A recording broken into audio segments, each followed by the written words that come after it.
അസാധ്യമായ സ്മെല്ല് വരും. അതിന് ആ വെച്ചിരിക്കുന്ന ഫുഡിന് മാത്രം അസാധ്യമായ ടേസ്റ്റ് ആയിരിക്കും. അത്ര നേരം ഇല്ലാതിരിക്കുന്ന ഒരു സ്മെല്ല് നമുക്കവിടെ ഫീൽ ചെയ്യാൻ സാധിക്കും. അപ്പോൾ നമുക്ക് മനസ്സിലാകാൻ തുടങ്ങി കർച്ചൻ സ്വീകരിക്കുന്നുണ്ട്. തുടങ്ങിക്കഴിഞ്ഞതിന് ശേഷം നിങ്ങളിൽ തന്നെ ഇത് അവസാനിക്കാം. ഞാനിങ്ങനെ കർത്തച്ചനോട് ചോദിച്ചു, ആരാണ് കർത്തച്ചൻ? അതെ, അതാണ് പലർക്കും സംശയം. അതുകൊണ്ടാണ് ഞാൻ ഈ ഒരു സെക്ഷൻ്റെ ആദ്യം തന്നെ ആരാണ് കർത്തച്ചൻ എന്നൊന്ന് പരിചയപ്പെടുത്താമെന്ന് ചോദിച്ചത്. കടമറ്റത്ത് കത്തനവാരുമായിട്ട് കർത്തച്ചൻ എന്തെങ്കിലും ബന്ധം? ഇല്ല, കടമറ്റത്ത് കത്തനവാരുമായിട്ട് ബന്ധമൊന്നുമില്ല. എന്തുകൊണ്ടായിരിക്കും ആ ഒരു ബന്ധമില്ലാത്തത്? കാരണം ക്രൈസ്തവ സമൂഹത്തിൽപ്പെട്ട ഒരാള് തന്നെയല്ലേ കർത്തച്ചൻ എന്ന് പറയുന്നത്. അസാധ്യമായ സ്മെല്ല് വരും.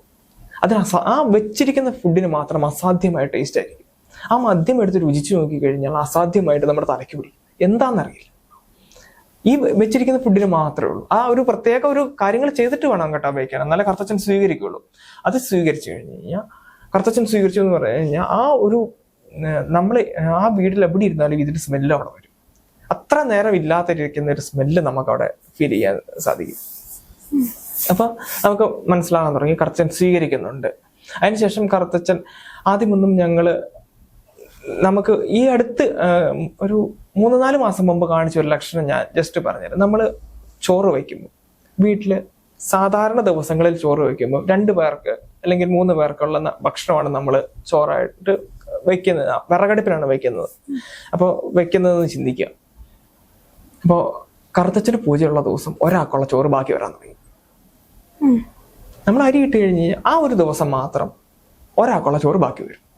അപ്പൊ ഞങ്ങൾ ചിന്തിക്കാൻ തുടങ്ങി, എന്തുകൊണ്ട് അത് ചോറ് വേണമെന്ന് കർത്തച്ചൻ കാണിക്കുന്നത് എന്ന് പറഞ്ഞ പോലെ ഓരോരോ കാര്യങ്ങളായിട്ട് നമ്മളെ കാണിച്ചു തരാൻ തുടങ്ങി. ഈ പൂജയുള്ള ദിവസം മാത്രം ഒരാൾക്കുള്ള ചോറ് ബാക്കി വരും. അപ്പൊ അങ്ങനെ ആ ഓരോരോ കാര്യങ്ങൾ വേണം എന്ന് പറഞ്ഞിട്ട് കർത്തച്ചൻ ഞങ്ങൾക്ക് ലക്ഷണങ്ങളായിട്ട് കാണിച്ചു തരാൻ തുടങ്ങി. അങ്ങനെയാണ് ഞങ്ങൾ പൂജ ശരിക്കും സ്റ്റാർട്ട് ചെയ്തത്. അതിനുശേഷം ഞങ്ങളിപ്പോ പുറത്ത് മറ്റുള്ളവരോട് കാര്യങ്ങൾ പറയാൻ തുടങ്ങിയിട്ട് ഏകദേശം ഒരു 1.5 മാസത്തോളമായിട്ടേ ഉള്ളൂ. ഒത്തിരി പേര് കാര്യങ്ങൾ സാധിച്ചിട്ടുണ്ട്. ഞങ്ങൾ പറയുന്ന രീതിയിൽ കാര്യങ്ങൾ ചെയ്തിട്ടുണ്ടെങ്കിൽ ഉറപ്പായിട്ടും അവരുടെ കാര്യങ്ങൾ സാധിച്ചിട്ടുണ്ട്. ഞങ്ങൾ 1 രൂപ പോലും അവരോട് പ്രതിഫലമായിട്ട് വാങ്ങിയിട്ടല്ല ചെയ്യുന്നത്. ഞങ്ങൾക്ക് പ്രതിഫലമായിട്ട് വാങ്ങിയിട്ട് ചെയ്യാൻ പറ്റില്ല. ഇതിപ്പോ നിങ്ങളുടെ ജനറേഷനില് 2 തലമുറ അത് നിർത്തിവെച്ചിരുന്നു എന്ന് പറഞ്ഞല്ലോ. 2 തലമുറ നിർത്തിവെച്ചതിന് ശേഷമാണ് നിങ്ങൾ വീണ്ടും തുടങ്ങിയത്. അപ്പോ ഇത് തുടങ്ങിക്കഴിഞ്ഞതിന് ശേഷം നിങ്ങളിൽ തന്നെ ഇത് അവസാനിക്കുകയാണെങ്കിലോ? അവസാനിക്കാം. അങ്ങനെ ഞങ്ങളുടെ ജീവിതകാലത്ത് നിന്ന് ഞങ്ങൾ വാക്ക് കൊടുത്തിട്ടുള്ളൂ കർത്തച്ചന്. തുടർന്ന് വേറൊരാളെ ഏറ്റെടുക്കുമെന്ന് ഞങ്ങൾ വാക്ക് കൊടുത്തിട്ടില്ല. കൊടുക്കുവാണെങ്കിൽ നല്ലത്, കൊടുത്തില്ലെങ്കിൽ ഞങ്ങൾക്കൊന്നും ചെയ്യാൻ പറ്റില്ല. ഞങ്ങളുടെ ജീവിതകാലത്ത് ഞങ്ങൾ ചെയ്തു കൊള്ളാമെന്നാണ് ഞങ്ങൾ വാക്ക് കൊടുത്തിരിക്കുന്നത്. അത് ഞങ്ങൾ പാലിക്കും. പലയിടത്തും ഈ കുലദേവതകളൊക്കെ ഇങ്ങനെ പൂജ ഒരു കാലഘട്ടത്തോളം ചെയ്ത് അതിനുശേഷം ഈ പൂജകളൊക്കെ നിർത്തി വെച്ച് കഴിഞ്ഞിട്ട് ആ ഒരു ഇടങ്ങളിലൊക്കെ പല രീതിയിലുള്ള അനിഷ്ട സംഭവങ്ങളും കാണിക്കും. അപ്പൊ പ്രശ്നം വെച്ച് നോക്കുമ്പോൾ ഇവിടെ ഇങ്ങനെ ഒരു കുലദേവത ഉണ്ടായിരുന്നു, ഇങ്ങനെ ഒരു തറവാടുണ്ടായിരുന്നു, ഇവിടെ ആരാധിച്ചിരുന്നു. അങ്ങനെ ഏറ്റെടുത്ത് പിന്നീട് പല ആൾക്കാരും ഇത് ചെയ്തതായിട്ട് കേട്ടിട്ടുണ്ട്. അല്ലെങ്കിൽ അതിനെ എനിക്ക് തോന്നുന്നു ഇനിയിപ്പോ അത് നെഗറ്റീവ് ആണെങ്കിൽ കൂടി അതിനെ പോസിറ്റീവ് ആക്കി മാറ്റിയിട്ട് ചെയ്യുന്ന രീതി ഉണ്ടായിരുന്നു. അപ്പോ ആ രീതിയിൽ ഇതിനെ ചെയ്യാൻ പറ്റുമോ? കാരണം ഇതിനൊക്കെ ഓൾറെഡി ചാത്തനൊക്കെ ആണെങ്കിൽ ഓൾറെഡി ക്ഷേത്രം ഉണ്ടല്ലോ. ഇത് ക്ഷേത്ര അങ്ങനെ ആ ഒരു സങ്കല്പത്തിലല്ല ഇതിരിക്കുന്നത്. ഇത് ആ ഒരു എന്താ പറയാ ഹൈന്ദവ സങ്കല്പത്തിലിരിക്കുന്ന ഒരു ദേവത അങ്ങനെയല്ല. ഞാൻ പറഞ്ഞല്ലോ, നമ്മുടെ പ്രപഞ്ചത്തിൽ ഏറ്റവും കൂടുതലുള്ളത് ഡാർക്ക് എനർജിയാണ്. ആ ഡാർക്ക് എനർജി ആണ് ശരിക്കും കർത്തച്ചൻ എന്ന് പറയുന്നതെന്നാണ് ഡെഫിനേഷൻ വന്നിരിക്കുന്നത്. ഞാനിങ്ങനെ കർത്തച്ചനോട് ചോദിച്ചു, ആരാണ് കർത്തച്ചൻ? നമുക്ക് എന്താ പറയുക, ഞാനിങ്ങനെ ഒത്തിരി സ്ഥലങ്ങളിൽ കൂടെ കർത്തച്ചനെ കുറിച്ച് പഠിക്കാൻ വേണ്ടി നോക്കിക്കഴിഞ്ഞ് കഴിഞ്ഞപ്പോ ഒരിടത്തുമില്ല. അതെ, അതാണ് പലർക്കും സംശയം. അതുകൊണ്ടാണ് ഞാൻ ഈ ഒരു സെക്ഷന്റെ ആദ്യം തന്നെ ആരാണ് കർത്തച്ചൻ എന്നൊന്ന് പരിചയപ്പെടുത്താമെന്ന് ചോദിച്ചത്. ഒരിടത്തുമില്ല. ചിലർ പറയുന്നു കത്തനാര് തളച്ചതാണ്. കർത്തച്ചനെ തളച്ചിട്ടൊന്നുമില്ല. ഞാൻ പിന്നീട് ചോദിക്കാൻ വന്നൊരു ക്വസ്റ്റ്യൻ തന്നെയായിരുന്നു. കാരണം ക്രൈസ്തവ സമൂഹത്തിലാണെന്ന് നിങ്ങൾ പറയുകയും ചെയ്തു. അപ്പോ കടമറ്റത്ത് കത്തനവാരുമായിട്ട് കർത്തച്ചൻ എന്തെങ്കിലും ബന്ധം? ഇല്ല, കടമറ്റത്ത് കത്തനവാരുമായിട്ട് ബന്ധമൊന്നുമില്ല. എന്തുകൊണ്ടായിരിക്കും ആ ഒരു ബന്ധമില്ലാത്തത്? കാരണം ക്രൈസ്തവ സമൂഹത്തിൽപ്പെട്ട ഒരാള് തന്നെയല്ലേ കർത്തച്ചൻ എന്ന് പറയുന്നത്. ചാത്തനുമായിട്ട് കത്തനാർക്ക് ബന്ധമുണ്ടെന്ന് പറയുന്നുണ്ട്. അല്ലെങ്കിൽ ആ ഒരു റിലേറ്റഡ് സ്റ്റോറീസ് നമ്മൾ കേട്ടിട്ടുണ്ട്. എന്റെ അറിവിലില്ല. ഇനിയിപ്പോ ഉണ്ടോ ഇല്ലയോ എന്ന് എനിക്കറിയില്ല. എന്റെ അറിവിൽ കടമറ്റത്ത് കത്തനാരുമായിട്ട് കർത്തച്ചന് ബന്ധമൊന്നുമില്ല. ഇല്ല എന്നാണ് നിലവിൽ എൻ്റെ അറിവ് വെച്ചിട്ട് എനിക്കില്ല. ഇനിയിപ്പോൾ ഉണ്ടോന്ന് ഇല്ലയോ എന്ന് എനിക്ക് അറിഞ്ഞുകൂടാ. നിലവിൽ എൻ്റെ അറിവ് വെച്ചിട്ടില്ല. പിന്നെ കറുത്തച്ഛനോട് തന്നെ ഞാൻ ചോദിച്ചു, എന്താണ് കറുത്തച്ഛൻ? ആ സമയത്ത് കറുത്തച്ഛൻ തന്നിരിക്കുന്ന ഒരു ഡെഫിനിഷൻ അല്ലെങ്കിൽ ഒരു മറുപടിയാണ് ഡാർക്ക് എനർജി. ഏറ്റവും വലിയ എനർജി, കറുത്ത എനർജി, അതാണ് കറുത്തച്ഛൻ. കറുപ്പ് അല്ലെങ്കിൽ ഇരുട്ട്, അതിൽ നിന്ന് വരുന്നത് നെഗറ്റീവ് തന്നെയാണ്. നെഗറ്റീവ് പവർ നെഗറ്റീവാണ്. നമുക്കൊരു കാര്യം സാധിക്കാൻ വേണ്ടി നമ്മൾ തന്നെ ചിന്തിച്ചു നോക്കുക. ഇപ്പോൾ ഇവിടെ ഒരു ലൈറ്റ് കത്തണമെങ്കിൽ അതിൽ പോസിറ്റീവും വേണം നെഗറ്റീവും വേണം, എങ്കിലേ അവിടെ ഒരു ലൈറ്റ് കത്തുള്ളൂ. എന്ത് പ്രവർത്തനമായാലും നമ്മൾ ഈ ഭൂമിയിൽ എടുത്തു നോക്കിയുള്ളൂ, എന്ത് പ്രവർത്തനമായാലും പോസിറ്റീവും നെഗറ്റീവും വേണം. ഒരു ഇടിമിന്നൽ ഉണ്ടാകണമെങ്കിൽ പോസിറ്റീവ് ചാർജുള്ള മേഘവും നെഗറ്റീവ് ചാർജുള്ള മേഘവും തമ്മിൽ കൂട്ടിയിടിക്കണം, എന്നാലാണ് അവിടെ പ്രവർത്തനം നടക്കുള്ളൂ, അല്ലെ? അപ്പോൾ നമ്മളുടെ അടുത്ത് പോസിറ്റീവാണ് കൂടുതലെങ്കിൽ നമ്മൾ നെഗറ്റീവിനെ വിളിക്കണം. ഞാൻ മനസ്സിലാക്കിയതാണ് കേട്ടോ.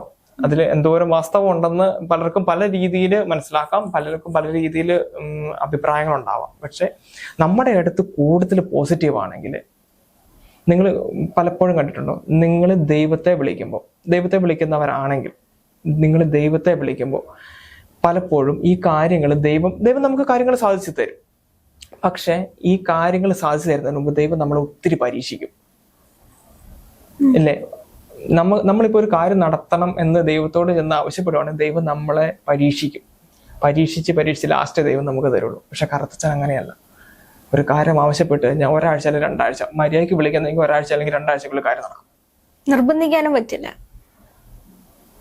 തരാൻ പറ്റില്ല എന്ന് പറഞ്ഞു കഴിഞ്ഞാൽ പിന്നെ തരില്ല. പക്ഷെ അത് ഞങ്ങളോടെ പറയുള്ളൂ, ഈ വിളിക്കുന്ന ആളോട്. അത് എന്താ പറയാ, വേറൊരാളെ ഉപദ്രവിക്കുന്ന കേസിലെ പറ്റില്ല എന്ന് പറയുള്ളൂ. അല്ലാതെ നമ്മളുടെ ഒരു ആവശ്യത്തിന് വേണ്ടിയിട്ടാണ് ഒരിക്കലും വേണ്ട അല്ലെങ്കിൽ പറ്റില്ല എന്ന് പറയില്ല. നമ്മുടെ ഉന്നമനത്തിന് വേണ്ടി, നമ്മളുടെ അഭിവൃദ്ധിക്ക് വേണ്ടിയിട്ടാണെങ്കിൽ, അത് വേറൊരാളെ ഉപദ്രവിക്കാതെയാണെങ്കിൽ ഒരിക്കലും കറുത്തച്ഛൻ പറ്റില്ല എന്ന് പറയുകയാണ്.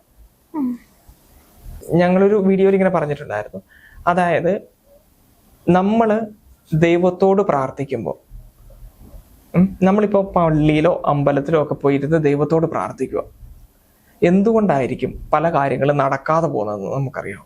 എന്തുകൊണ്ടാണ് അതവിടെ ഈ ഒരു കാര്യം നടക്കാതെ പോകുന്നത്? ഈ നടക്കാതെ പോകുന്നതിന്റെ കാര്യം എന്താണെന്ന് ചോദിച്ചു കഴിഞ്ഞാൽ, നമ്മൾ പള്ളികളിൽ അല്ലെങ്കിൽ അമ്പലങ്ങളിൽ അതുപോലെയുള്ള ദേവാലയങ്ങളിൽ എവിടെ പോയാലും അവിടെ പോയിരുന്ന് നമ്മൾ പ്രാർത്ഥിക്കും, എനിക്ക് ഇന്ന കാര്യം നടത്തി തരണം എന്ന് പറയുമ്പോൾ അവിടെ ഒരു പോസിറ്റീവ് എനർജി ക്രിയേറ്റ് ആവും. നമ്മൾ പ്രാർത്ഥിക്കുമ്പോൾ എവിടെ ഇരുന്ന് പ്രാർത്ഥിച്ചാലും അവിടെ ഒരു എനർജി ക്രിയേറ്റ് ആവും, അല്ലെ? ആ എനർജി ക്രിയേറ്റായി ഞാനിപ്പോൾ ഏതെങ്കിലും ഒരു ദേവാലയത്തിൽ പോയിരുന്ന് പ്രാർത്ഥിക്കുമ്പോൾ അവിടെ ഒരു എനർജി ക്രിയേറ്റ് ആവും. അതുകൊണ്ട് അവിടെ അതുപോലെ ലക്ഷക്കണക്കിന് ആൾക്കാർ അവിടെ വന്ന് പ്രാർത്ഥിക്കുന്നുണ്ടാവും.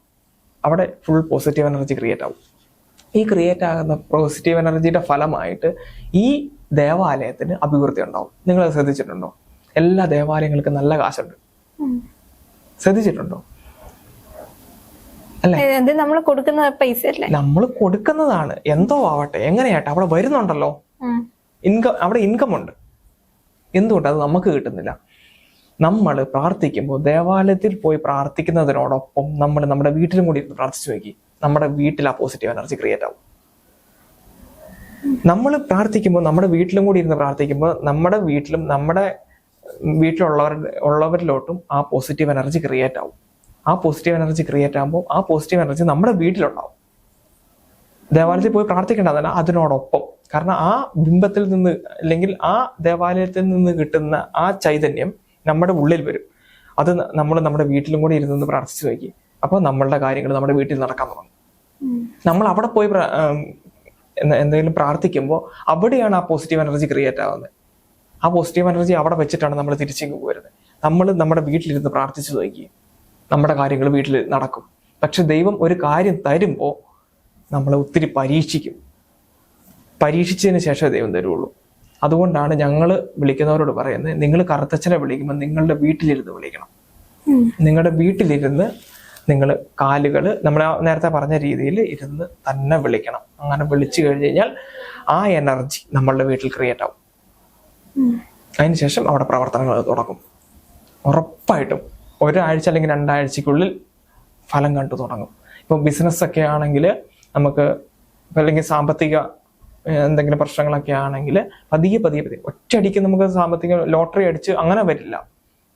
ലക്ഷങ്ങൾ നമ്മുടെ കയ്യിലോട്ട് വരില്ല. എന്നാലും പതിയെ പതിയെ പതിയെ പതിയെ സാമ്പത്തികം ക്ലിയർ ആയി വരുന്നതായിട്ട് നമുക്ക് മനസ്സിലാവും. ഒരു 2-3 ഈ കറുത്തച്ഛനെ വിളിച്ചിട്ട് 2-3 മാസം കഴിഞ്ഞിട്ട് നമ്മൾ പുറകോട്ട് ആലോചിച്ച് നോക്കുക. ആലോചിച്ച് നോക്കി കഴിയുമ്പോൾ മനസ്സിലാവും എന്തോരം പ്രശ്നത്തിലായിരുന്നു ഞാൻ, എൻ്റെ എന്തോരം പ്രശ്നങ്ങൾ മാറിയെന്ന് നമുക്ക് മനസ്സിലാവും. നമ്മൾ പ്രാർത്ഥിക്കുമ്പോൾ എപ്പോഴും വീട്ടിലിരുന്ന് പ്രാർത്ഥിക്കാൻ ശ്രദ്ധിക്കുക. ഇതാണ് കറുത്തച്ഛൻ. കറുത്തച്ഛനെ പറ്റിയിട്ട് ഒരുപാട് കാര്യങ്ങള് പലർക്കും വീണ്ടും സംശയങ്ങൾ ഉണ്ടായിരിക്കാം. അപ്പൊ ഈ ഒരു കഥ ക്ലിന്റ് പറഞ്ഞു തന്നപ്പോ പോലും സ്വന്തം ജീവിതത്തിലെ പല കാര്യങ്ങളും ഷെയർ ചെയ്യുന്നുണ്ടായിരുന്നു. ഇതിൽ നിന്നാണെങ്കിലും ഒരുപാട് പേർക്ക് പല സംശയങ്ങളും ഒഴിഞ്ഞിട്ടുണ്ടായിരിക്കാം കറുത്തച്ഛനെ പറ്റിയിട്ടാണെങ്കിലും. അപ്പൊ ഇത്രയും നേരം നമുക്ക് ആ ഒരു കറുത്തച്ഛൻ എന്താണെന്നും കറുത്തച്ഛൻ ഊട്ട് എന്താണെന്നും എല്ലാം പറഞ്ഞു തന്നതിന് വളരെയധികം നന്ദി. ഓക്കെ.